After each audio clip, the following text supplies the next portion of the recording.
मुझे सपने दिखाने वाले लोग बहुत आते हैं, पर मैं सबसे अलग बहुत प्यार करता हूं तुमसे, और शादी भी करूंगा तुम्हारे साथ, कसम से।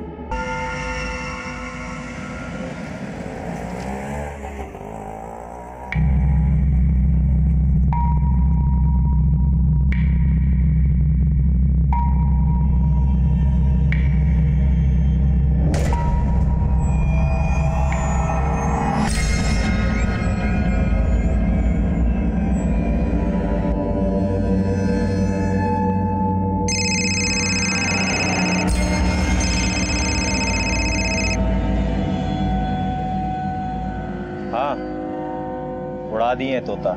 पर किसी ने उसको कैद कर लिया तो? इस बार इतनी दूर ले जाके उड़ाए ना, कोई उसको कैद नहीं कर पाएगा।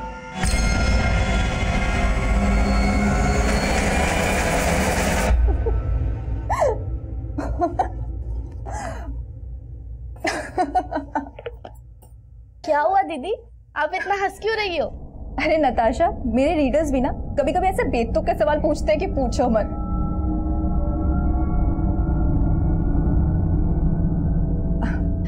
अच्छा नताशा सुन ना, मेरी ड्रॉयर के पास कुछ बुक्स पड़ी हुई, लेके आना। हाँ दीदी।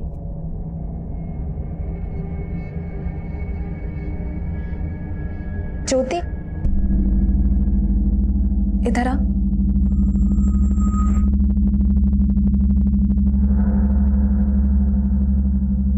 ये बता, तूने मेरी सलाह पे गौर किया कि नहीं? दीदी सोचा तो था, पर मेरा ऐसा करने से ना संतोष को बहुत बुरा लगेगा। उसको बुरा ना लगे इसके लिए तू क्या अपनी जिंदगी बर्बाद कर लेगी?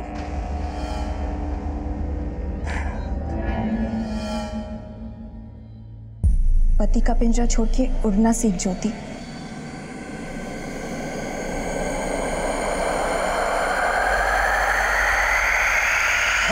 छोड़ दो मुझे। अरे माफ कर दो, छोड़ दो, गलती हो गई, छोड़ दो बाप।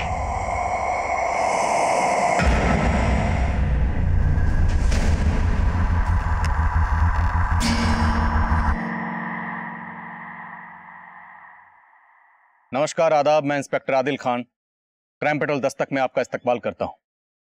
पिंजरे में रहने वाला आज़ादी की कीमत बाखूबी समझ सकता है, और अपनी आज़ादी का नाजायज फायदा उठाने वाला कभी भी किसी के लिए भी खतरनाक साबित हो सकता है, और ऐसे लोगों से आपकी हिफाजत करना पुलिस का फर्ज है। लेकिन ये केस हमारे फर्ज को चुनौती देने वाला था, और इस केस का इन्वेस्टिगेटिंग ऑफिसर होने के नाते मैं मीडिया और मुजरिम दोनों के निशाने पर था। ये केस राजधानी दिल्ली का एक ऐसा केस था जिसने लोगों के दिलो दिमाग में खौफ पैदा कर दिया था।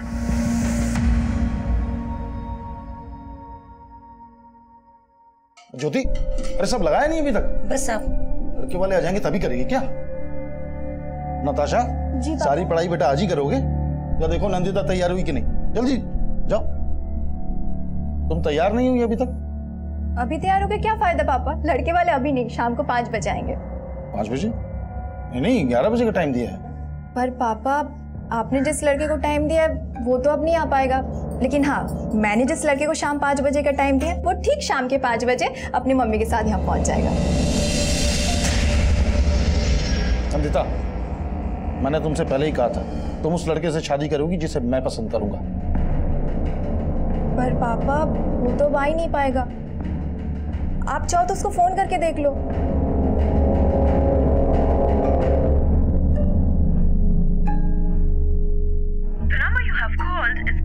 Switched off. Please try again later. Thank you.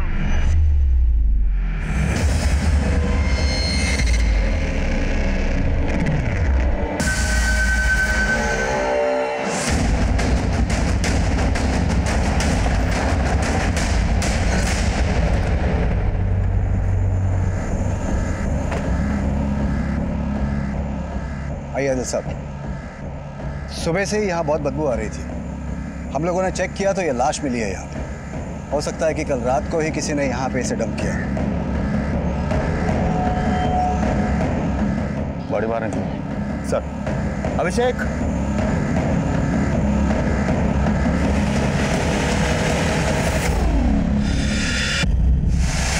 Sir लाश का सिर्फ गला ही नहीं काटा गया, इसका प्राइवेट पार्ट भी काटा गया और बॉडी पर जगह जगह चोटों का निशान है। बुरी तरह टॉर्चर किया गया, लेकिन कोई बॉडी को यहाँ इस जेल के बाहर यहाँ लाकर डंप करने का रिस्क क्यों उठाएगा? सर, हो सकता है ये बॉडी नाले में बहकर यहाँ आई हो। नाले में इतना पानी नहीं लग रहा कि बॉडी यहाँ बहकर आ जाए। इसके हाथ पे क्या डिजाइन देखो तो।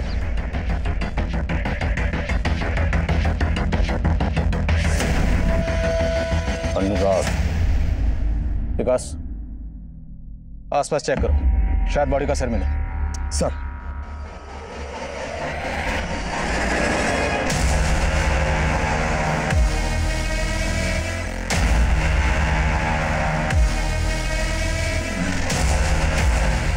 जेलर साहब, ये लाश कहीं आपके जेल से कनेक्टेड तो नहीं? I mean, आपके कैदियों का आपस में झगड़ा हुआ और ये बॉडी उन्हीं में से किसी एक की हो। ऐसी बात कर रहे हैं पादिल साहब, ये लाश हमारी जेल से बिल्कुल कनेक्टेड नहीं है। अगर ये लाश आपकी जेल से कनेक्टेड नहीं तो कोई लाश को आपकी जेल के बाहर फेंक कर इतना बड़ा रिस्क क्यों उठाएगा? ये बात तो हमें भी समझ में नहीं आ रही है, लेकिन लाश मिलने के बाद से हमने सीसीटीवी की सारी फुटेज खंगाली है, मगर कुछ भी सस्पिशियस नहीं मिला है। हाँ, लाश जिस डायरेक्शन में मिली है वो सीसीटीवी के रेंज से बाहर है।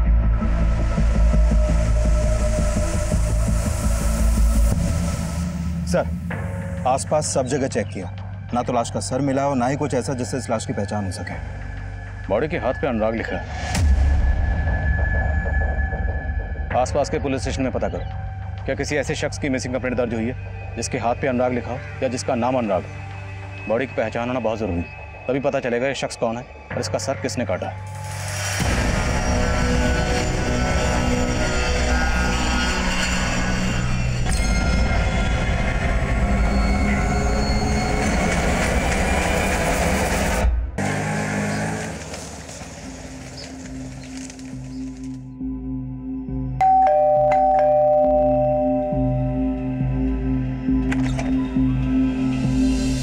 नमस्ते।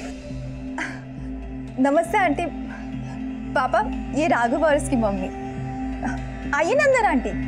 अब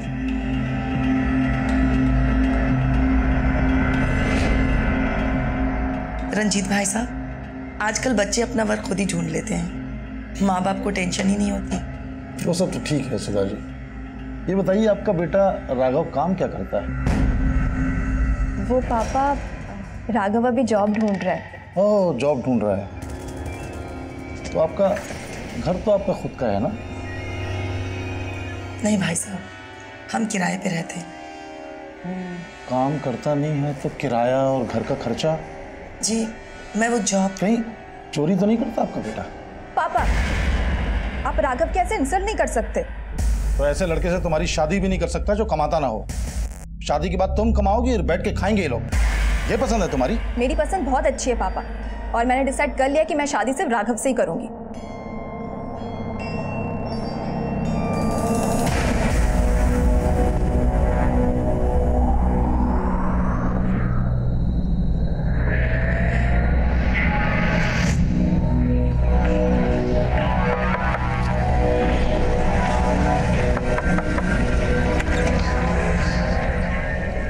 अनुराग का कुछ पता चला?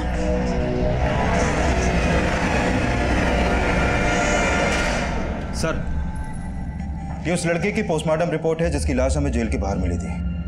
सर, इस रिपोर्ट के मुताबिक इस लड़के की उम्र 20 से 24 साल के आसपास की होगी और उसकी मौत आज से करीब 7 दिन पहले हो चुकी थी। इसकी गर्दन को झटके से नहीं बल्कि किसी धारदार चीज से धीरे धीरे काटा गया और जब खून ज्यादा बह गया तो इसकी मौत हो गई और इसके मरने के बाद इसकी गर्दन को पूरी तरह धड़ से अलग कर दिया गया। आइडेंटिफिकेशन की क्लीन? नहीं सर, अभी तक तो नहीं। 7 दिन पहले बंदा मारा गया, कोई मिसिंग कंप्लेंट नहीं लिखवाई गई। विकास, कहीं ऐसा तो नहीं कि इस बंदे की मिसिंग कंप्लेंट जानबूझ के नहीं लिखवाई गई? दिल्ली एनसीआर में अपने खबरी एक्टिव करो, पता करो क्या कोई ऐसा बंदा मिसिंग है जिसकी कलाई पर अनुराग गुदा हुआ था।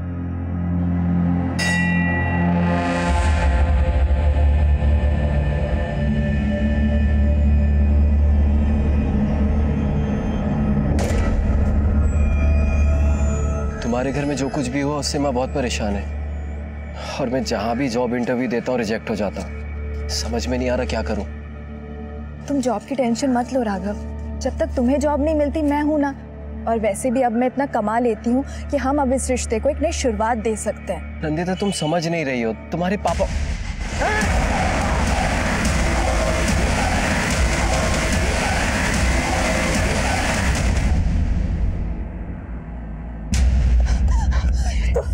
तुम ठीक हो ना? मैं ठीक हूँ। पता चला कौन था वो? पता नहीं, पर मैं जानती हूँ किसने भेजा होगा। लेकिन अभी मुझे फोन मत करना दोबारा। उसी आदमी से बात कर रहे थे ना पापा, जिसको आपने राघव को मारने की सुपारी दी है? क्या बकवास कर रही है तू? वही बोल रही हूँ जो सच है। बताओ किसको भेजा था मारने के लिए, वरना सच में मैं पुलिस स्टेशन जाके आपके खिलाफ एफआईआर लिखवा दूंगी। दिमाग खराब है तुम्हारा? पहले उस लड़के से शादी करने के लिए उस पर हमला करवाया, फिर अपने बाप को पुलिस की धमकी दे रही ताकि मैं रास्ते से हट जाऊं। पापा वाह, अपना क्या छिपाने के लिए अब आप मुझे ही ब्लेम कर रहे हैं। नंदिता इस केस का एक ऐसा चेहरा था जो हमारा ध्यान अपनी ओर खींचने वाला था। जो हमला नंदिता और राघव पर हुआ था उसे तब पुलिस स्टेशन में फाइल ही नहीं किया गया था। जेल के बाहर मिली सरकटी लाश की तहकीकात में हमें कोई कामयाबी नहीं मिल रही थी और उस लाश की शिनाख्त पता करने के लिए हम आसपास के गली मोहल्लों में सब जगह जाकर डोर टू डोर पूछताछ कर रहे थे। इस टैटू के बारे में कुछ कह नहीं सकते, लेकिन हाँ, इस मोहल्ले में एक अनुराग नाम का लड़का रहता था, पर काफी दिनों से वो दिखाई नहीं दिया। कहाँ रहता है अनुराग?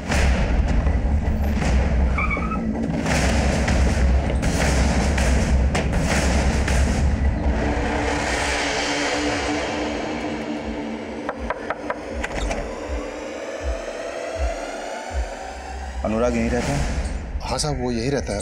वो मेरा बेटा है। और आप अभी कहाँ है वो? सर वो तो घर पे नहीं है। हमें पता चला है कि कई दिनों से वो घर नहीं आया है। कहीं कुछ छुपा तो नहीं रहा? साहब, अनुराग मेरा बेटा है। बहुत दिनों से घर नहीं आया वो। लेकिन क्या बात है साहब? हमें एक लाश मिली है और लाश की कलाई पर ये अनुराग नाम का टैटू मिला है।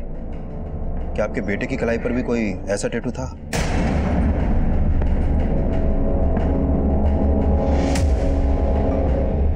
अनुराग, अनुराग।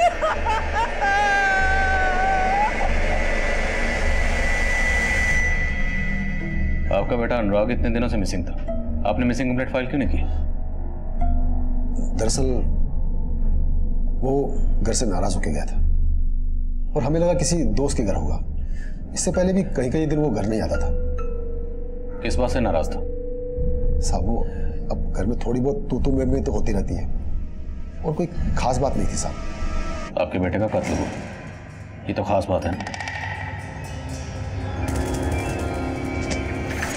साफ साफ बताइए, क्या छुपा रहे? साहब हम कुछ छुपा नहीं रहे। आपने बताया ये कई कई दिन घर नहीं आता था, तो जाता कहाँ? कुछ नहीं मालूम साहब। हाँ, जिस दिन वो घर से गया था अपनी माँ को नरेला बोल के गया था।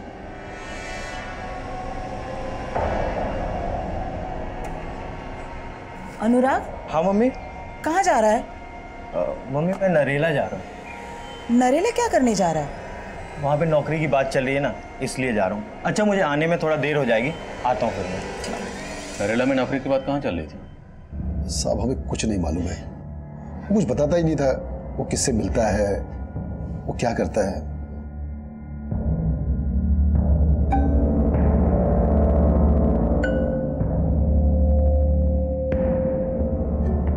ये सुखराम को देखकर तो ऐसा लग रहा है जैसे इसे अपने बेटे अनुराग के मरने का कोई दुख नहीं।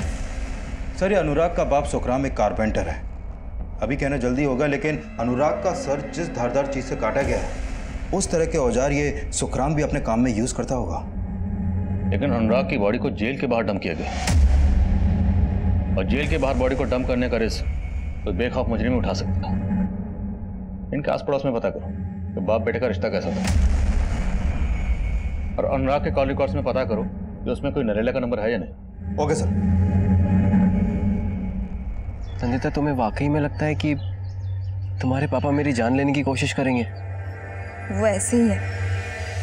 जब तक मम्मी जिंदा थी वो उनको परेशान करते थे और अब मेरे पीछे पड़ गए। जब मैंने उन्हें ब्लेम किया तो जानबूझ के मीठा बनने की कोशिश कर रहे। देख नंदिता, मैं नहीं चाहता कि उस लड़के से शादी करने की वजह से तू मुझे हमेशा के लिए अपना दुश्मन मान ले। तुझे उससे शादी करनी है ना, कर। लेकिन मेरी एक शर्त है। क्या? घर जमाई? हाँ, मान जाते ना उनकी बात।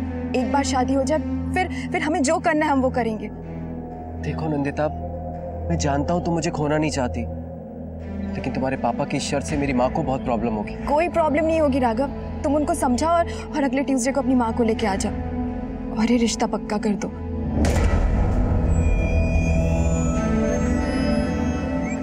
साहब, अनुराग सुखराम चाचा का सगा बेटा नहीं था। इन्हें कोई संतान नहीं थी तो बचपन में कैसे गोद लिया था उसे। गोद लिया था? हाँ साहब। अच्छा, ये अनुराग का अपने माँ बाप से रिश्ता कैसा था? साहब, अनुराग 10वीं फेल था, नौकरी वोकरी तो थी नहीं उसके पास, और इस बात को लेके सुखराम चाचा उसे बहुत ताने देते रहते थे। दारू पी के अनुराग और उसकी माँ को बहुत पिटा करते थे। आवारागिरी करता रहेगा। गलती किया, तुझे अपना माना मैंने। फिर उस दिन के बाद अनुराग कहीं दिखा नहीं साहब, पता नहीं उसके साथ क्या हुआ। साहब, मैं मानता हूं कि अनुराग मेरा सगा बेटा नहीं था, लेकिन इसके लिए उसको गोद नहीं लिया था कि उसको पाल पोस के उसकी जान ले लो। साहब, मैं तो चाहता था कि वो पढ़े लिखे, अच्छा इंसान बने, कुछ काम करे, लेकिन साहब उसने हमेशा मेरा सर झुकाया। लेकिन उसका सर ही काट दिया। हाँ, सौतेला था इसलिए मार दिया। क्या करता था? उसे नसीहत देता ना सुधरने के लिए, खुद क्या करता? पी के माँ और बेटा दोनों को पीटता था। साहब, ये सच है, मैं उस पर हाथ उठाता था, और साहब ये भी सच है कि मैं इस दुख में दारू पीता था कि मुझे बुढ़ापे का कोई सहारा नजर नहीं आ रहा था। लेकिन साहब, मैंने उसे नहीं मारा, मैंने उसे नहीं मारा साहब। माना अनुराग के पापा बहुत सख्त है, लेकिन वो अपने बेटे को नहीं मार सकते। चलिए मान लेते हैं कि आपके पति ने अनुराग को नहीं मारा, लेकिन अनुराग गायब था, तो उसकी मिसिंग कंप्लेंट क्यों नहीं दर्ज करवाई? कहीं ऐसा तो नहीं कि आप जानती थी कि आपके पति ने ही अनुराग का मर्डर किया है और आप जानबूझकर छुपा रही हैं? नहीं साहब, ऐसा कुछ भी नहीं है, मेरे पति ने कुछ भी नहीं किया।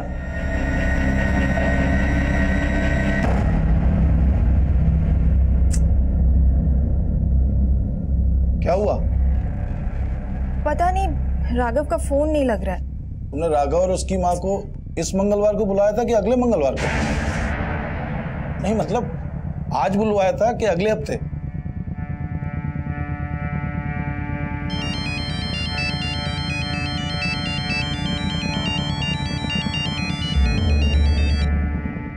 हेलो हेलो आंटी, आप और राघव आज आने वाले थे ना, क्या हुआ अभी तक आए नहीं?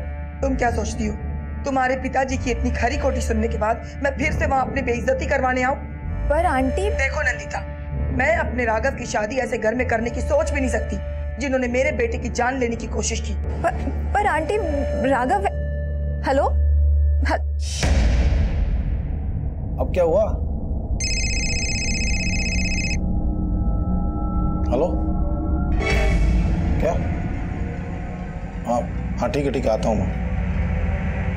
भाई तुम्हारे राघव और उसकी माँ तो आ नहीं रहे, तो मैं तो अपने काम कर लूं, आता हूँ जल्दी।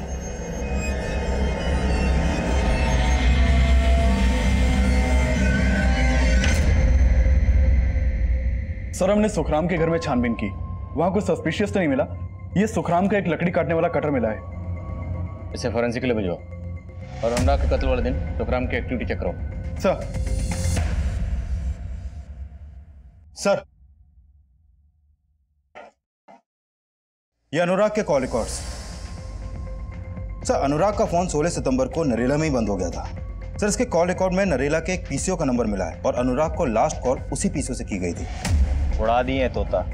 सर, हमने उस पीसीओ के आसपास भी पता लगवाया, लेकिन कुछ मिला नहीं। सर, इसके अलावा इसके कॉल रिकॉर्ड में एक परी नाम की लड़की का भी नंबर मिला है। ये उसका फोटो सर, ये फोटो में मोबाइल नेटवर्क सर्विस प्रोवाइडर से मिला है। सर, परी का फोन नंबर वेस्ट बंगाल के एड्रेस पर रजिस्टर्ड है, लेकिन इसका फोन कई दिनों से बंद है। लेकिन सर, परी और अनुराग के बीच में काफी कॉल्स होते थे। अफेयर का एंगल भी हो सकता है। अफेयर का एंगल? अनुराग का सिर्फ सर ही नहीं काटा गया, बल्कि अनुराग का प्राइवेट पार्ट भी काटा गया। और अब हमें अनुराग के कॉल रिकॉर्ड से एक ऐसी लड़की का नंबर मिलता है जो नंबर काफी अरसे से बंद है। पता लगा अनुराग का इस परी से क्या ताल्लुक है और इस परी के गायब होने का चक्कर क्या है।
Yes sir.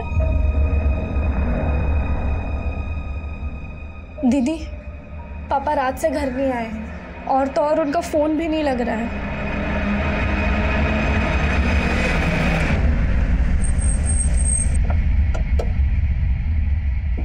केस के पास लेकर आओ।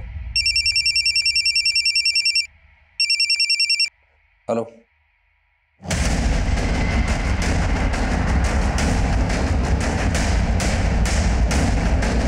दिल्ली में 2 लाशें 2 हफ्ते के अंदर जेल के बाहर मिली हैं और इस लाश का भी पहली लाश की तरह सर गायब है।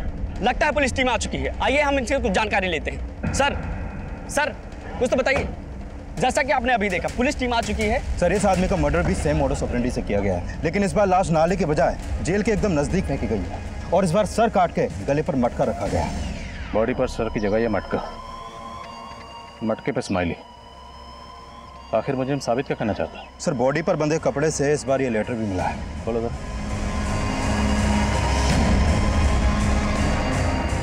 नपुंसक पुलिस वालों को एक और नपुंसक लाश का तोहफा।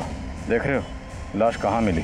वहाँ जहाँ तुम क्रिमिनल को सज़ा दिलाकर इंसाफ करने का डंका बजाते, लेकिन इंसाफ करना तुम्हें नहीं आता। पर मैंने इंसाफ कर दिया, काट दिया उसका सर धड़ से अलग। अगर तुम्हें सही से तहकीकात करनी आती है, ढूंढ के दिखाओ मुझे।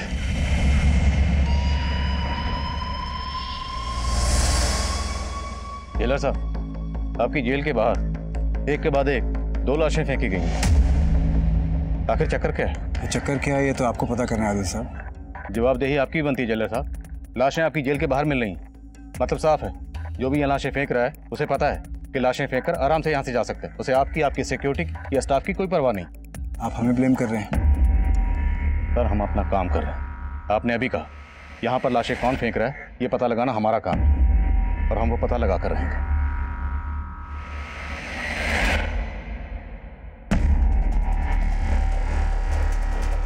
सर, एक सवाल, आखिर पुलिस और प्रशासन कर क्या रहा है? क्या क्रिमिनल को पुलिस से कोई डर नहीं है? क्या पुलिस भी इन सब में इन्वॉल्व है? देखिए, भी जांच चल रही है और भरोसा रखिए, मुजरिम जो भी है उसे बख्शा नहीं जाएगा।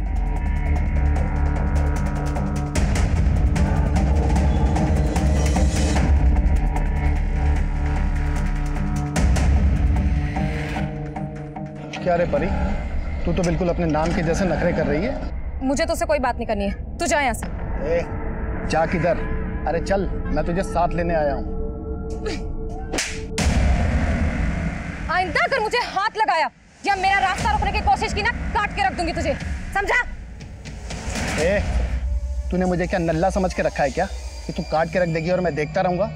2 दिन का टाइम देता हूँ, वापस आ जा वरना उठा के ले जाऊंगा, समझी?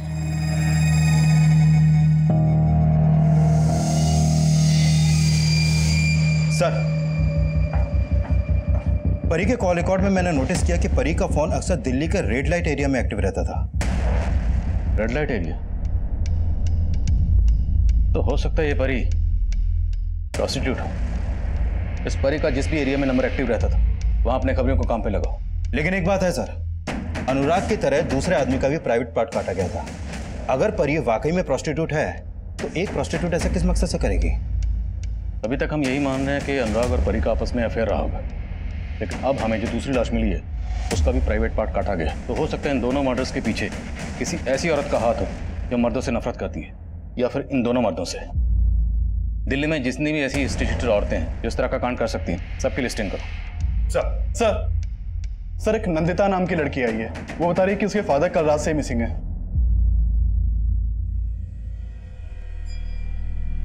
आपके फादर रंजीत कल कहाँ गए थे? सर, उन्होंने कुछ बताया नहीं था। उन्हें कॉल आया और फिर उसके बाद वो चले गए थे। हेलो, क्या? हाँ ठीक है, आता हूँ मैं। सर, मुझे कुछ समझ नहीं आ रहा कि वो कहाँ गए। मैंने उनके ऑफिस, अपने रिलेटिव्स, हर जगह पता किया, लेकिन कहीं कुछ पता नहीं चल रहा है। देखिए, कल शाम को हमें एक सरकटी लाश मिली है। लाश? घबराइए नहीं, हो सकता है लाश किसी और की। आप एक बार देख लीजिए। अभिषेक, बड़ी की शिनाख्त करो। सर, आप जाइए इनके साथ।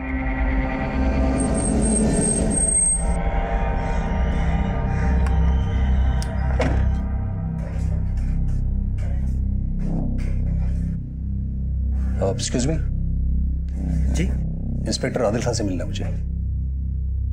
सर मैं यूपी पुलिस में हूँ, गाजियाबाद पुलिस स्टेशन में सब इंस्पेक्टर हूँ। सर मुझे आज सुबह एक नंबर से कॉल आया था, उसी बारे में मैं आपसे बात करना चाहता हूँ। बोलिए। हेलो। अरे मेरे नौनियाल, क्या कर रहे बे? कौन बोल रहे? मेरा नाम सुनेगा तो तेरी टोपी खिसक जाएगी। जेल के बाद तेरे लिए एक तोहफा छोड़ा है, पिछली बार की तरह। जाके देख ले और बना ले अपना हैप्पी वाला बर्थडे। पर लास्ट हमें यहाँ दिल्ली में मिली, तो किसी ने आपको वहाँ गाजियाबाद में कॉल क्यों किया? सर एक्चुअली ये मुझे भी बहुत अजीब सा लग रहा है सर। पर सर 15 दिन पहले भी मुझे ऐसे ही फोन आया था। मैंने गाजियाबाद जेल के बाहर जाके चेक भी किया, मगर ऐसा कुछ मिला नहीं। जेल का कोई सरफिरा होगा, मैंने इग्नोर कर दिया। इग्नोर कर दिया? जी सर। आपको तो पता होगा ना कि 15 दिन पहले भी हमें एक लाश मिली थी। सर एक्चुअली मुझे तब इस केस के बारे में पता नहीं था, और फिर मैं छुट्टियों पे भी चला गया था सर। किस नंबर से कॉल आया था? सर इस नंबर से आया। मैंने पता किया था, ये नरेला के किसी पीसी का नंबर है सर। नरेला का पीसी? 15 दिन पहले जो हमें अनुराग की लाश मिली थी, उसका फ़ोन भी नरेला में ही बंद हुआ था, और उसे भी नरेला के एक पीसी से फ़ोन आया था। हाँ सर। नंबर चेक कर।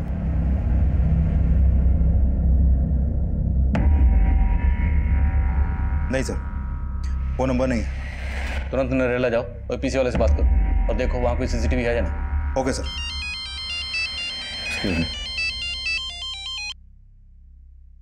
बोलो अभिषेक। सर मैंने नंदिता से लाश की शिनाख्त करवाई। उसका कहना है कि वो लाश उसके फादर रंजीत की नहीं है। तो पता करो उसके फादर रंजीत के गायब होने का चक्कर क्या है। Okay sir.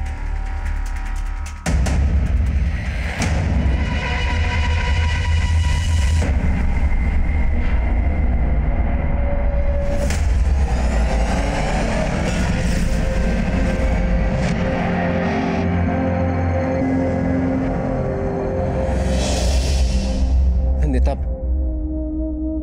प्लीज मुझे अवॉइड करना बंद करो। अवॉइड तो तुम कर रहे थे मुझे।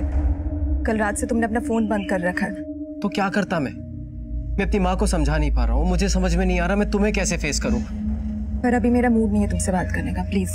नंदिता देखो, ये जो प्रॉब्लम है ये मेरे और मेरी मम्मी की वजह से नहीं है, ये तुम्हारे पापा की वजह से है। मेरे पापा को कोसना बंद करो। कोसती तो तुम भी हो ने। हाँ, लेकिन वो वक्त अलग था। कल रात से उनका कोई पता नहीं लग रहा है। पता नहीं कहाँ है, कैसे। क्या?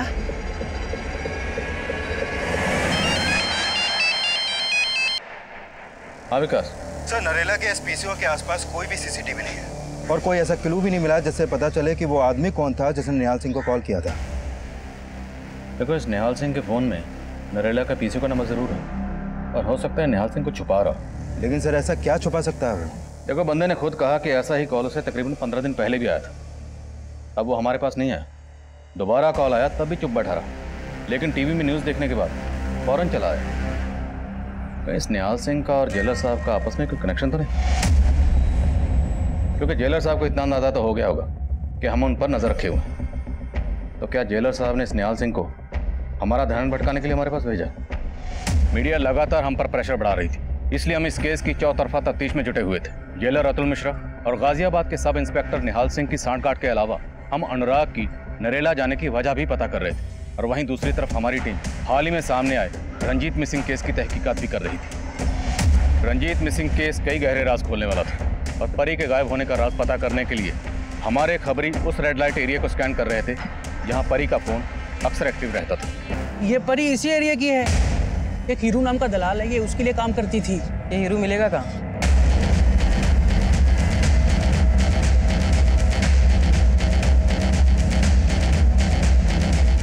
हीरू का रहता है।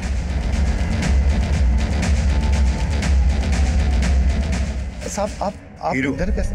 हाँ साहब। परी का है, बुला उसको। साहब उसने तो काफी टाइम पहले ही धंधा छोड़ दिया था। धंधा छोड़ दिया तो आजकल है कहाँ वो? मालूम नहीं साहब, लेकिन साहब आप परी को क्यों ढूंढ रहे हैं?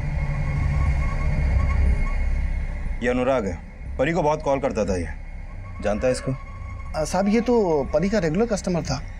परी के इस कस्टमर का मर्डर हुआ है। अब ये बोल कि तेरा और परी का इसके मर्डर से क्या कनेक्शन है? साहब मेरा कोई कनेक्शन नहीं है, लेकिन हाँ साहब इस अनुराग का इस परी से एक बार बहुत झगड़ा हुआ था, और फिर साहब उसके बाद हमने उसको हॉस्पिटल में एडमिट करवा दिया था। ठीक होने के बाद साहब उसकी हालत ऐसी नहीं थी कि वो धंधा कर सके, इसलिए साहब वो वापस चली गई। और फिर साहब ये अनुराग भी कभी वापस नहीं आया। कहीं कुछ छुपा तो नहीं रहा? नहीं साहब, क्या बात कर रहे हैं साहब, आपसे झूठ बोल के मरना थोड़ी है साहब। सर, परी और अनुराग को लेकर हीरो ने जो बयान दिया उससे परी का अनुराग के मर्डर का मोटिव स्ट्रांग लग रहा है। इस पीएम के बयान का भरोसा नहीं कर सकते, हो सकता है उसी ने परी को कहीं छुपाया। नजर रखो उस पर। सर मैं मानती हूँ कि मेरे और पापा के बीच डिफरेंसेस थे, पर इन सब बातों का उनके गायब होने से कोई लेना देना नहीं है। अच्छा, वो लड़का कौन है जिसके साथ तुम शादी करना चाहती थी अपने फादर की मर्जी के बिना?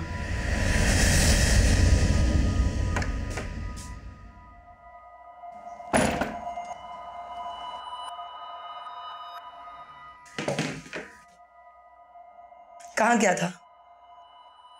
जॉब इंटरव्यू के लिए गया था। वहां जॉब इंटरव्यू के लिए गया था या उस नंदिता से मिलने गया था?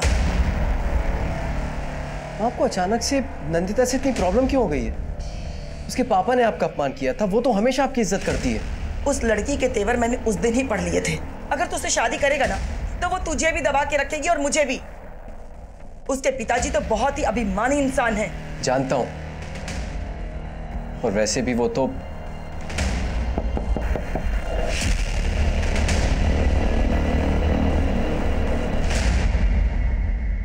जिस रात नंदिता के फादर गायब हुए तुम्हारा फोन क्यों बंद था? कहाँ थे तुम? मैं अपने घर पे ही था और फोन मैंने जानबूझ के बंद कर रखा था क्योंकि वो नंदिता से मुझे कुछ। फोन इसलिए बंद था क्योंकि उस रात तुमने रंजीत को गायब किया था। क्या? नहीं साहब, मेरे बेटे ने ऐसा कुछ भी नहीं किया। उल्टा रंजीत मेरे बेटे को जान से मारने की कोशिश कर रहा था। और ये बात खुद उसकी बेटी ने बताया राघव को कि उसका बाप मेरे बेटे को जान से मरवाना चाहता है। अगर रंजीत ने वाकई राघव को मरवाने की कोशिश की थी तो राघव का या राघव और नंदिता का, दोनों का रंजीत को गायब करने के पीछे कोई स्ट्रांग मोटिव होना चाहिए। सर, मैंने रंजीत के कॉल रिकॉर्ड्स भी चेक किए। रंजीत का फोन जहांगीरपुरी में बंद हुआ था और रंजीत के नंबर पर जो आखिरी कॉल आया था वो एक फेक आईडी से लिए गए नंबर से किया गया था। हेलो? और तुमने बताया कि नंदिता को भी शक था कि रंजीत ने राघव को मरवाने की कोशिश की थी, तो हो सकता है रंजीत को जो आखिरी कॉल आया था वो उसी अटैकर का। रंजीत के कॉल रिकॉर्ड्स को क्लोजली एग्जामिन करो, हो सकता है रंजीत के कॉल रिकॉर्ड में उस शख्स का नंबर हो जिसने राघव पर अटैक किया था। सर। हाँ बस मैं जल्दी पहुंचती हूँ।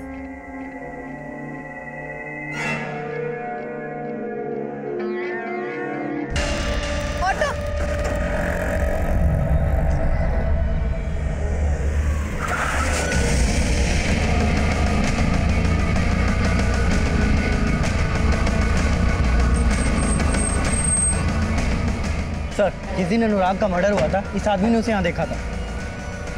क्या देखा था? सर, वो आदमी समाधान नाम की मैगजीन खरीदा करता था और उस दिन भी वही मैगजीन खरीदी थी उसे। फिर उसको एक कॉल आया। सर, उसके एक हाथ में पिंजरा था और वो फोन पर किसी को बोल रहा था कि तोता उड़ा दिया है, कुछ अजीब ही बातें कर रहा था सर। वो तोता उड़ा दिया? ये क्या चक्कर है? तोता और पिंजरा, इसका अनुराग के कत्ल से क्या कनेक्शन हो सकता है? सर, कनेक्शन तो मुझे भी समझ में नहीं आ रहा है, लेकिन उस बुक स्टॉल वाले की बात से ये तो साफ है कि अनुराग का नरेला में कहीं आना जाना था, लेकिन वो नरेला में जाता कहाँ था फिलहाल इसका कुछ पता नहीं चल पा रहा है। और इस दूसरे आदमी की पहचान की भी अभी तक कोई लीड नहीं मिली है सर। इसकी पोस्टमार्टम रिपोर्ट आ गई है। इसका कत्ल भी ठीक वैसे ही किया गया जैसे अनुराग का किया गया। जेलर और निहाल सिंह की क्या खबर? सर, इस जेलर का निहाल सिंह से तो कोई कनेक्शन नहीं दिख रहा, लेकिन इस निहाल सिंह का सर्विस रिकॉर्ड जानने लायक है सर। यूपी के क्रिमिनल्स इसके नाम से ही कांपते हैं। कस्टडी में बहुत बुरी तरह पीटता है वो क्रिमिनल्स को। तो सर, हो सकता है कि उसका ही चोट खाया हुआ कोई क्रिमिनल जेल के बाहर लाश फेंक कर उसे चैलेंज कर रहा हो। इस निहाल सिंह से फिर से मिलना पड़ेगा। हाजिर करो सर।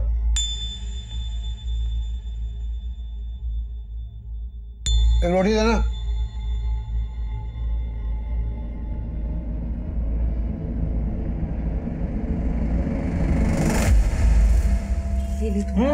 बहुत हो गया। हाँ हाँ, खिला खिला के बैल बनाती जा। आता वाता तो कुछ है नहीं इसको।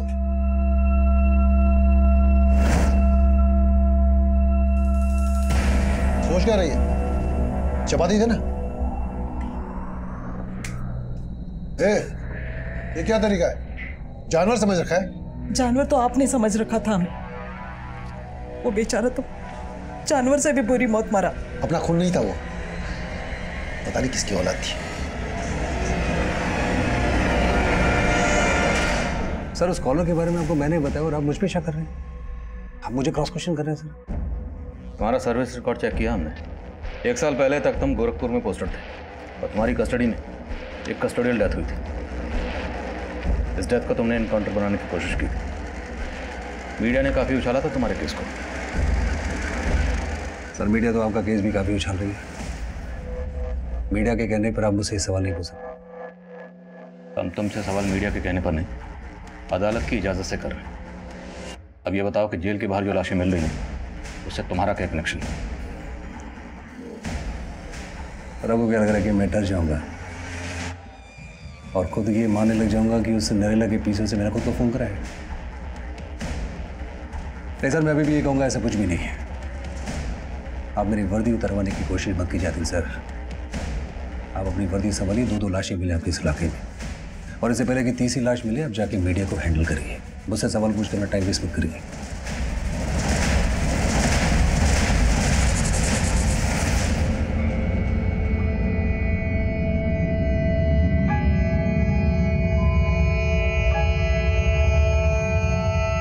सर, हमने हीरो का फोन सर्विलेंस पे डाल रखा था। अभी थोड़ी देर पहले इसके नंबर पे खानपुर के एक पीसीओ से कॉल आया था। सर, मैंने नोटिस किया कि हमारे हीरो से मिलने से पहले उसका खानपुर में काफी आना जाना था, लेकिन जब से हम इससे मिले हैं ये खानपुर कभी नहीं गया। तो इस बार कॉल आया खानपुर के पीसीओ से। हो सकता है परी खानपुर में कहीं छिपी हो। अपनी टीम को फैला दो वहां और परी को ढूंढ निकालो। सर, मैंने रंजीत के कॉल रिकॉर्ड्स दोबारा से स्टडी किए। सर, रंजीत के कॉल रिकॉर्ड में परी का नंबर मिला है और 1 महीने पहले तक रंजीत परी के साथ टच में था। रंजीत परी के टच में था?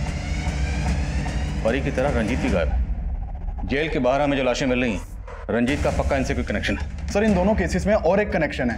सर, अनुराग समाधान नाम की ट्यूसडे वीकली मैगजीन पढ़ता था और रंजीत की बेटी नंदिता वो भी समाधान मैगजीन के लिए ही काम करती है। Tuesday weekly. पोस्टमार्टम रिपोर्ट के हिसाब से अनुराग का कत्ल हुआ 16 सितंबर को और उस दिन था ट्यूसडे। और फिर 14 दिन बाद 30 सितंबर को जिस दूसरे शख्स का कत्ल हुआ उस दिन भी ट्यूसडे ही था और रंजीत भी ट्यूसडे को ही गायब हुआ था। पूछताछ में पता चला था कि नंदिता हर ट्यूसडे को मंदिर जाती है और जिस दिन राघव के ऊपर हमला हुआ था उस दिन भी ट्यूसडे था। ये ट्यूसडे का कनेक्शन महज इत्तेफाक नहीं हो सकता। उठाओ नंदिता को। सर। राघव, मुझे लगता है अब हमें वेट नहीं करना चाहिए। हमें पुलिस को इन्फॉर्म कर देना चाहिए। ठीक है, तुम घबराओ मत। मैं घर आता हूँ, फिर साथ में पुलिस स्टेशन चलते हैं। ठीक है, 1 मिनट कोई आया है, मैं तुम्हें फोन करती हूँ।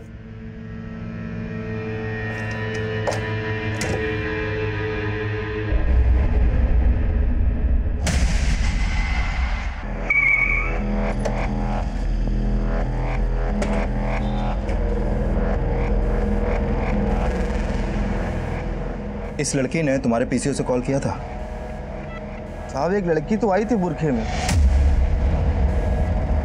अब ये वही है या कोई और, नहीं पता साहब। ठीक है, हो सकता है ये लड़की वही हो।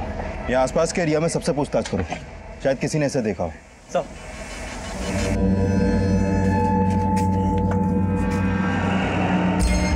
लो, खा लो। पर मेरा हाथ।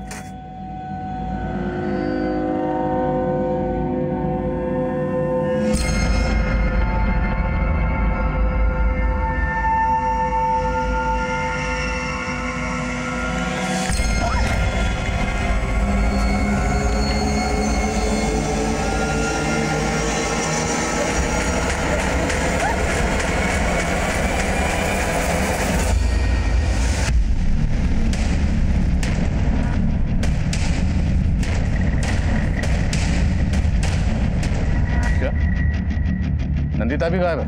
हाँ सर, मैंने उसकी बहन नताशा से अनुराग और परी दोनों के बारे में पूछताछ की, लेकिन वो इन दोनों को नहीं जानती।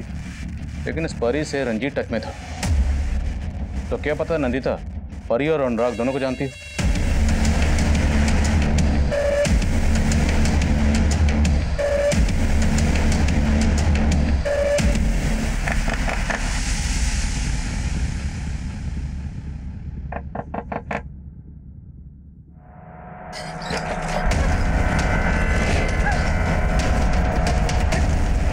नंदिता कहाँ है?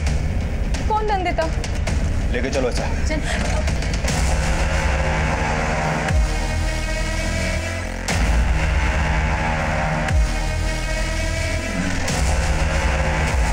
सब कौन नंदिता? मैं किसी नंदिता को नहीं जानती। नंदिता को नहीं जानती, लेकिन रंजीत को तो जानती हो। सब कौन रंजीत? मैं किसी रंजीत को नहीं जानती। ये रंजीत, नंदिता का बाप रंजीत, जो तुझे कॉल करता था। अब बोल कि नहीं जानती? सब ये मेरा कस्टमर था, कई बार मेरे साथ सोया है। अनुराग की तरह रंजीत तुम्हारा कस्टमर था। अनुराग का मर्डर हुआ, रंजीत गायब है, और तो अनुराग को उसकी मर्दानगी की वजह से उसे जलील किया करती थी, इसलिए तूने अनुराग का प्राइवेट पार्ट काटा। नहीं साहब, बल्कि अनुराग तो मुझसे बहुत प्यार करता था। वो मुझे इस धंधे से निकालकर उससे शादी करना चाहता था। मुझे सपने दिखाने वाले लोग बहुत आते हैं, पर मैं सबसे अलग बहुत प्यार करता हूं तुमसे, और शादी भी करूंगा तुम्हारे साथ, कसम से। लेकिन साहब, हीरो को इसका पता चल गया। के साथ शादी करें। जब मुझे होश आया तो मैं हॉस्पिटल में थी। मैंने अनुराग को कई बार फोन किया, लेकिन उसका फोन बंद आ रहा था। किसी तरह मैं हीरो से पीछा छुड़ाकर वहां से भाग गई। हीरो से पीछा छुड़ाना चाहती थी तो उसे पीछे से कॉल क्यों किया? साहब, उसने मुझे डरा दिया था। उसने बोला था अनुराग के मर्डर केस में पुलिस तुझे ढूंढ रही है और वो मुझे मुंबई भेज देना चाहता था। साहब, वो मुझे आपकी धमकी देता था और वो मुझे मुंबई भेजकर मुझसे फिर से वही धंधा करवाना चाहता था। साहब, मुझे पक्का यकीन है अनुराग का मर्डर हीरो ने ही किया है। नहीं साहब, नहीं साहब, साहब मैं सच बोल रहा हूँ। साहब मैंने अनुराग का मर्डर नहीं किया साहब। तूने सिर्फ अनुराग का नहीं, इसका मर्डर भी किया। बोल, ये तेरी कौन सी आशिक है? रंजीत को कहाँ गायब किया? साहब, उसकी बेटी कहाँ नंदिता? मैं सच कह रहा हूँ, मैं किसी नंदिता को नहीं जानता। मैंने कुछ नहीं किया है साहब। हो सकता है रंजीत ने तुझे राघव को मारने के लिए कहा। साहब, वो मैं नहीं था साहब, वो कोई और होगा। मैंने किसी को नहीं मारा साहब, मेरा यकीन करो, मैं सच बोल रहा हूँ। सच बोल दे, नहीं तो और पिटेगा। साहब, मैं सच बोल रहा हूँ, मैंने किसी का मर्डर नहीं किया है साहब। हीरो से सच उगलवाने के लिए हमने कई तरकीबें अपनाई, पर वो अपने बयान पर कायम रहा। वहीं दूसरी तरफ सब इंस्पेक्टर निहाल सिंह, वो अब भी हमारी रडार पर था। अनुराग के बाद मिली उस दूसरी सरकटी लाश की पहचान का हमें कोई जरिया नहीं मिल रहा था, पर अनुराग और उस दूसरे शख्स दोनों का कत्ल ट्यूसडे वाले दिन हुआ था, और रंजीत भी ट्यूसडे वाले दिन से ही गायब था। अनुराग नंदिता के ट्यूसडे वीकली मैगजीन समाधान का रीडर था। इसके अलावा अनुराग और नंदिता का आपस में और कोई रिश्ता नजर नहीं आ रहा, पर इस केस में सामने आया ये ट्यूसडे का कॉमन कनेक्शन किसी गहरे राज की तरफ इशारा कर रहा था। अनुराग को आखिरी बार ट्यूसडे वाले दिन ही खाली पिंजरे के साथ देखा गया था, जब वो फोन पर किसी के साथ एक तोते को लेकर बात कर रहा था। क्या ये तोता एक वाकई असली तोता था, या फिर इस केस का कोई ऐसा हमराज जो नजर में नहीं आ रहा था? सर, मैं सच कह रहा हूं, मुझे नहीं पता नंदिता कहाँ है। लेकिन हमें तुम्हारे बारे में अब सब कुछ पता है। हरियाणा पुलिस से तेरी पूरी कुंडली मंगवा ली। 3 साल पहले तक तू भिवानी में रहता था, और हरियाणा पुलिस ने तुझे ड्रग पेडलिंग के धंधे की वजह से अरेस्ट भी किया था। सर, वो ड्रग्स के पैकेट किसी ने मेरे बैग में डालकर मुझे फंसाया था, और सर 6 महीने बाद कोर्ट ने मुझे बाइज्जत बरी भी कर दिया था। लेकिन तू 6 महीने अंदर तो रहा ना, और तेरे ट्रैक रिकॉर्ड की वजह से तुझे दिल्ली में नौकरी भी नहीं मिली थी, इसलिए तूने पुलिस वालों के लिए दिल में खुंदक पाली, और ये सारे क्राइम तू ही कर रहा है। सर, आपको कोई गलत फहमी हो रही है, मैं सच कह रहा हूँ, मुझे कुछ नहीं पता है। हमें क्या गलत?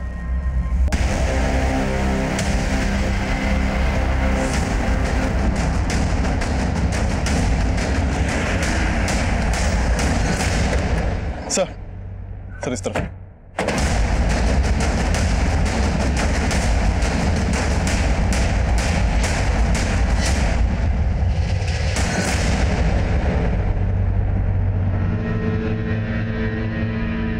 सर, इस लाश के पास भी हमें एक लेटर मिला है।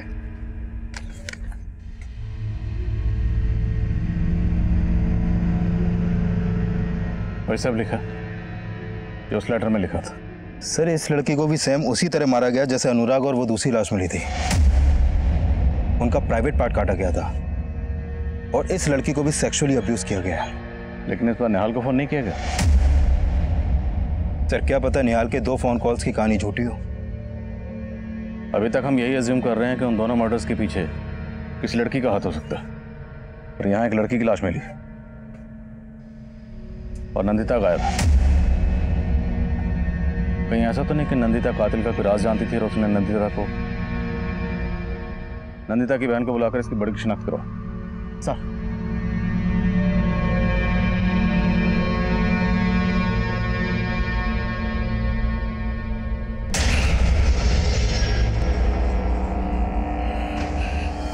नहीं सर, ये मेरी बहन नहीं है सर। दरवाजा अच्छे से बंद कर लो।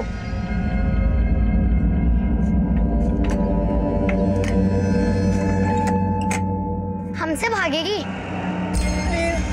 प्लीज बोलो उनको, मुझे छोड़। रोतरी बिल्ली, तुझे तो हम तभी छोड़ेंगे जब तू मुझे मेरा भैया वापस देगी। सर, राघव और नंदिता दीदी एक दूसरे से बहुत प्यार करते थे और मुझे नहीं लगता कि राघव दीदी के साथ कुछ भी गलत करेंगे। ये अनुराग है, ये तुम्हारी दीदी के मैगजीन में सवाल पूछता था और अब इसका मर्डर हो गया। तुम्हारी दीदी और पापा के गायब होने का इसके मर्डर से कोई ना कोई कनेक्शन जरूर है। सर, दीदी के मैगजीन के जवाबों के लिए बहुत से खत आते थे और हाँ, एक बार दीदी ने मुझसे कहा था कि उन्हें किसी ने कोई बेतुका सा सवाल पूछा है। बेतुके सवाल? हाँ, अभी पता है कुछ दिन पहले क्या हुआ? एक आदमी ने पूछा, क्या बोलने वाला तोता कोर्ट में गवाह बन सकता है?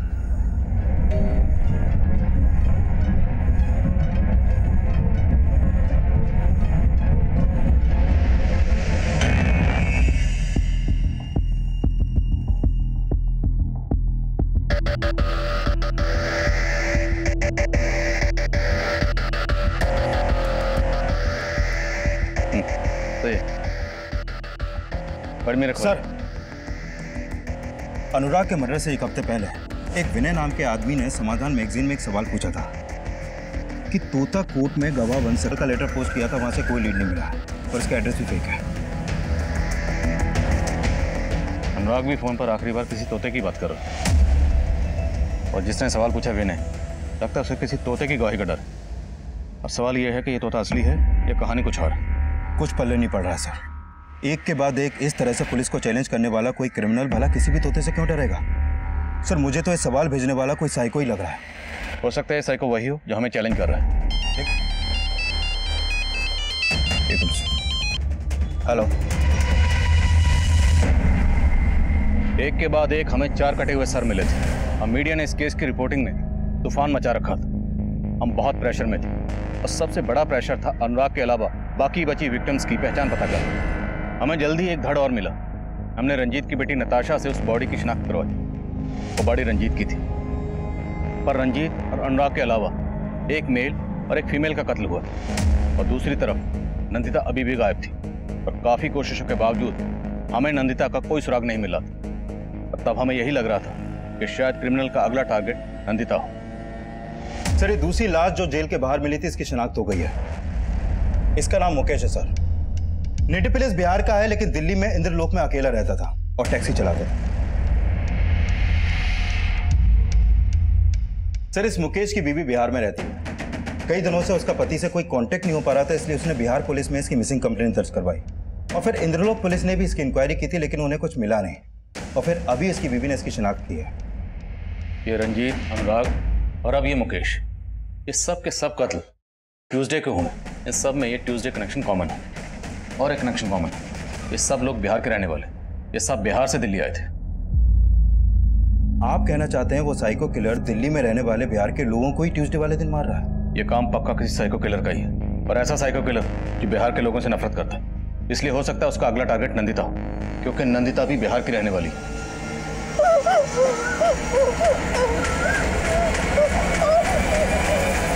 पुलिस बता रही है वो साइको किलर सिर्फ बिहार के लोगों को टारगेट कर रहा है, जिसके बाद लोगों के मन में एक खौफ घर कर गया है। सर, एक लड़का आपसे मिलना चाहता है। सर, हमारा नाम आदित्य है, हम बिहार से हैं। सर, कुछ दिन पहले हम बिहार से अपनी गर्लफ्रेंड सुनिधि के साथ दिल्ली आए थे। सर, हम शादी करना चाहते थे, लेकिन एक दिन हम दोनों साथ थे तो क्या हो रहा है यहाँ? कुछ नहीं साहब। कुछ नहीं? क्या कर रहे हैं यहाँ? सर कुछ सर हम दोस्त है सर। दोस्त है? दोस्त है? सर वो पुलिस वाला हमको मारा, हम भाग गए और उस सुनिधि को लेके चला गया। सर फिर कुछ दिन के बाद पता चला उस एरिया में आपको एक सिरकटी लाश मिली है, वो सुनिधि थी साहब। लेकिन ये सिरकटी लाश तो हमें 8 दिन पहले मिली थी और तुम आज आ रहे? सर हम डर गए थे क्योंकि हम और सुनिधि बिहार से भाग के आए थे। अब सुना कोई हम बिहार वालों को टारगेट कर रहा है, तो हम हिम्मत करके आपके पास आए। इस तस्वीर को ध्यान से देखो, क्या ये वही पुलिस वाला है? नहीं सर, वो ये नहीं था, कोई और था। पक्का? हाँ साहब, ये वो नहीं था। सर, जिस दिन रंजीत का मर्डर हुआ था वो जहांगीरपुरी के सीसीटीवी में कैप्चर हुआ था, फुटेज इसमें।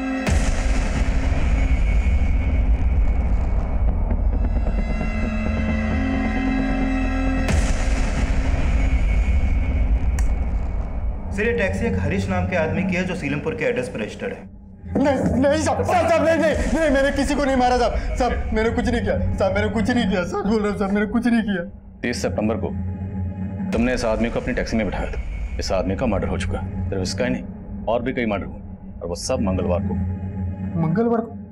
साहब लेकिन मैं तो मंगलवार को टैक्सी चलाता नहीं हूँ साहब। मंगलवार को मैं छुट्टी करता हूँ। मंगलवार को मेरी टैक्सी राम कुमार चलाता है। राम कुमार? हाँ सर। कौन राम कुमार? अरे सर, मैंने किया क्या? सर लेके जा रहे हैं आप? अरे सर मैंने क्या किया? इन्होंने किया क्या है? पर सुनिए तो, इन्होंने किया क्या है?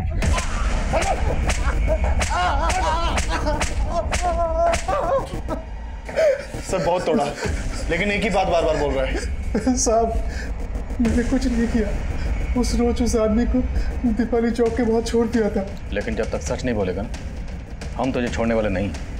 मीटर डाउन रखो।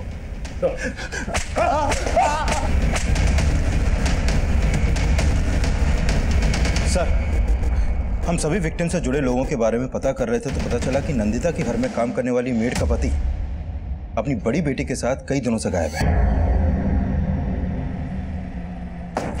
बोलो, कहाँ तुम्हारा पति? साहब हमारा आदमी उसके गांव बहादुरगढ़ गया है, पर उसने क्या किया हमें कुछ भी नहीं पता साहब, सच।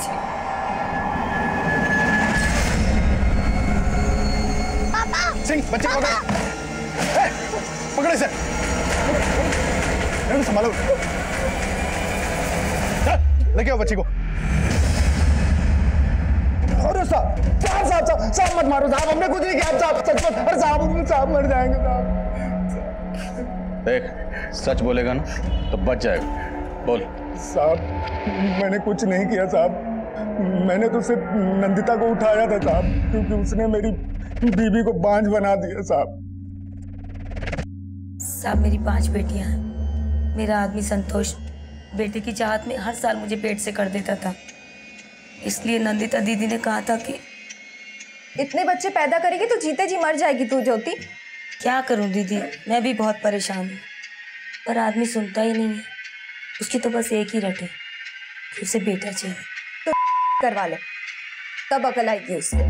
साहब उसने मेरी बीवी की करवा दी, मैं इसी बात का बदला लेना चाहता था साहब। मैंने तो उसे एक बार मारने की कोशिश भी की थी।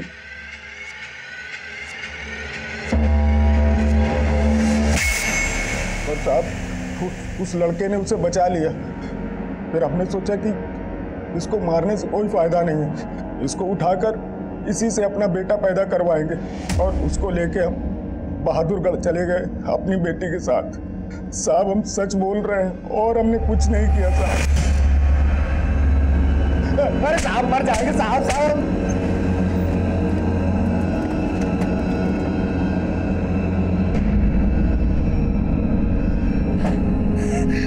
दीदी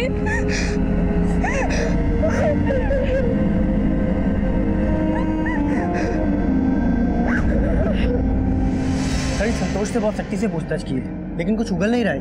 उसे जरा और सख्ती से पूछ। मैंने इस राम कुमार का बैकग्राउंड चेक किया। 2 साल पहले ये राम कुमार चोरी के इल्जाम में जेल भी जा चुका है। दर्द हो रहा है? अब सच बोलेगा? नहीं बोलेगा ना तो खड़ा होने के लायक नहीं रहेगा। तुम्हारे बारे में सब पता चल गया। 2 साल पहले तुम चोरी के इल्जाम में अंदर हुए थे और अब ये सारे चोरी नहीं किए, नहीं की हम चोरी। हमने सबको मारा लेकिन हमने चोरी नहीं की। पुलिस वालों ने जबरदस्ती चोरी के इल्जाम में फंसाकर हमको बहुत मारे। अनुराग, रंजीत, मुकेश और सुनिधि, इन सब ने तुम्हारा क्या बिगाड़ा था? उन्हें क्यों मारा? वो सब गलत थे और गलत लोग हमें बर्दाश्त नहीं होते। मंगलवार को तुमने एक के बाद एक मासूम लोगों का कत्ल किया, वो गलत नहीं था? मंगलवार हम कोई गलत काम नहीं करते हैं, लेकिन उस मंगलवार को हमने उस कमीने अनुराग को कैद कर लिया। तो अनुराग को जानता था? हाँ, वो टैक्सी चलाना चाहता था, हम उसकी मदद करना चाहते थे। उस रोज हम उससे मिलने उसके घर गए थे और हमने देखा वो निकम्मा अपने भगवान समान बाप को मार रहा था। गलत किया था, उसको तो सजा मिलना ही था। अनुराग मंगलवार को एक खाली पिंजरे के साथ देखा गया था, वो किसी तोते के उड़ाने की बात कर रहा था। वो सब क्या था? वो तोता हमारा तोता था। हाँ, उड़ा दिए तोता। उड़ा दिया और किसी ने उसको कैद कर लिया तो? इसलिए तूने नंदिता के मैगजीन में वो तोते वाला सवाल पूछा था। तेरे जैसे मुजरिम को तोते की गवाही का क्या डर था? कोई डर नहीं है साहब। अनुराग को सजाए मौत देके पहला न्याय करने वाले थे, इसलिए हर कदम फूक फूक के रख रहे थे। उस मंगलवार को पिंजरे से तोता आजाद करके खाली पिंजरे में अनुराग को कैद कर लिया। अनुराग को मारने के बाद तुझे जोश आ गई, तेरी हिम्मत इतनी बढ़ गई कि तूने मुकेश की लाश के पास वो खत छोड़ा। अच्छा चमकाया ना सर, पर वो साला मुकेश हमको चमका रहा था, हमारे साथ टैक्सी चलाता था और उस मंगलवार को हमारे साथ बैठ के मांस खा रहा था। छी, अबे साले, मंगलवार के दिन मांस खा रहा है? अरे मैं इन चीजों को नहीं मानता।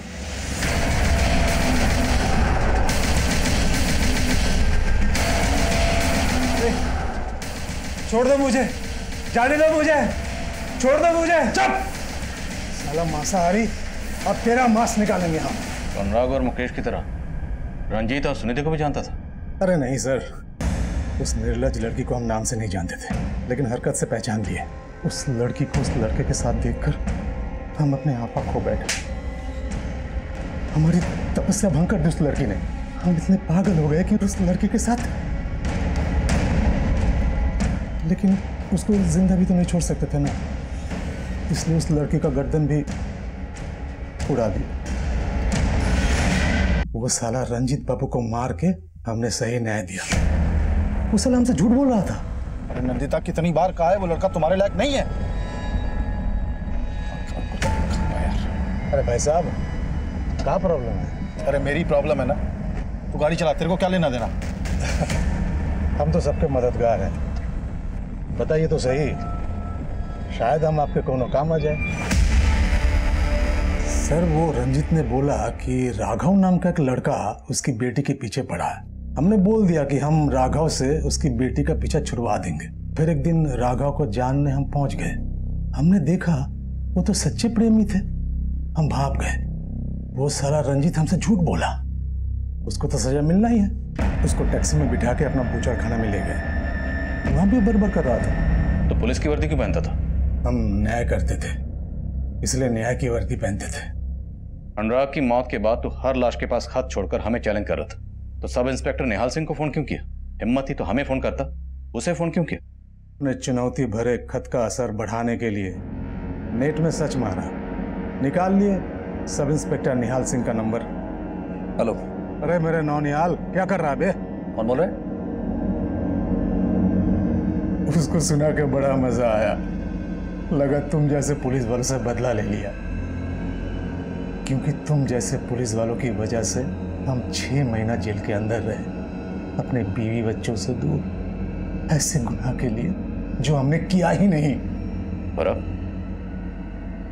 इस बार 6 महीने के लिए नहीं, पूरी जिंदगी के लिए जेल में जाएगा। अब बीवी बच्चों का क्या होगा?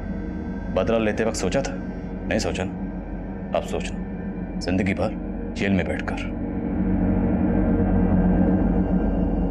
मेरा सामना हर तरह के मुजरिमों से हुआ है, लेकिन रामकुमार जैसा मुजरिम, उसके जुर्म करने के जुनून को, जुर्म करने के मकसद को, उसके पागलपन को समझना आसान नहीं था, क्योंकि ऐसे मुजरिम अक्सर हमारे आसपास बिल्कुल नॉर्मल इंसान की तरह रहते हैं और वो अंदर से एबनॉर्मल होते हैं, इसलिए उनके जहन में क्या तूफान मचल रहा होता है उसे समझ पाना आसान नहीं होता। एक पुलिस ऑफिसर होने के नाते मैं इतना ज़रूर कहूँगा कि किसी भी अजनबी या जान पहचान वाले को अच्छी तरह समझने और जानने के लिए हमारी ऑब्जर्वेशन में एक पैनापन होना ज़रूरी है, ताकि हम वक्त रहते ऐसे लोगों से खुद को और हमारे जान पहचान वालों को सतर्क कर पाएं।